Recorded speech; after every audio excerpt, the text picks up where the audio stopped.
দেখছেন বাংলাদেশ কিভাবে পিছায় আছে। প্রায় ৮-১০ কিলোমিটার জাম।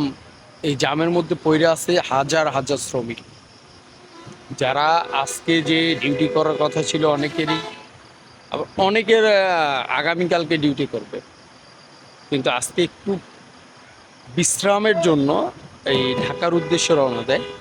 বাট বাংলাদেশের সরকার এমন একটা সরকার, বর্তমান সরকার যে সরকার আছে জনাব তারেক রহমান, ইতিপূর্বে আমরা কিন্তু এরকম জাম দেখি নাই। যখন শেখ হাসিনা ছিল তখন এইরকম জাম কিন্তু ছিল না, রাস্তার মধ্যে একটা গাড়ি আটকাইতে দিত না শেখ হাসিনা সরকার থাকাকালীন।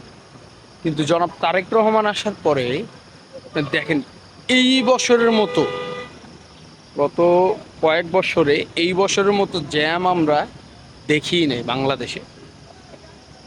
তাহলে কি একটা অবস্থা! গতকাল রাত্রে ৮টায় আমরা গাড়িতে চড়ি, ৮টায় চড়ার পর এখন আমরা আছি যমুনা সেতুর প্রায় আগে। এই যে বর্তমান সময় এখন বাজে সকাল ৬টা। এই রাস্তাটা আমরা অনেক কষ্ট করে আসছে আমাদের ড্রাইভার, এবং থেমে থেমে একটা জায়গাতে লং টাইম ছিলাম আমরা গোবিন্দগঞ্জে, মানে গাইবান্ধার মধ্যেই গোবিন্দগঞ্জে আমরা প্রায় রাত্র ৩টা পর্যন্ত ছিলাম।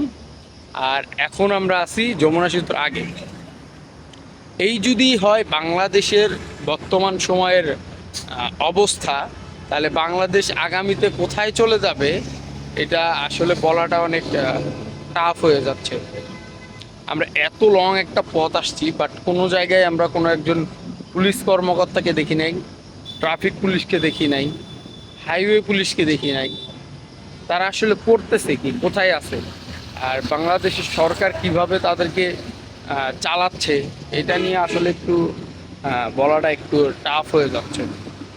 তো চলেন আমরা আরও দেখি কতক্ষণ আমাদেরকে জ্যামে থাকতে হয়। আই ডোন্ট নো, আমি বলতে পারবো না যে আরও কয় ঘন্টা লাগবে। আগামীকালকে রাত্রে আমরা, গতকাল রাত্রে আমরা উঠছি, এখন পর্যন্ত প্রায় আমরা 10 ঘন্টার মতো জ্যামেই আটকে আছি। আরও কতক্ষণ লাগবে এটা বলা যাচ্ছে না।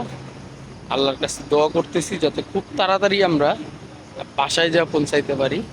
আর স্যালিউট জানাই জনাব তারেক রহমানকে, উনি বাসায় ঘুমিয়ে থেকে আমাদের বাংলাদেশের জনগণদেরকে এইভাবে জেমে পালায় রাখছে। তো ভালো থাকবেন জনাব তারেক রহমান, ভালো থাকো বাংলাদেশ।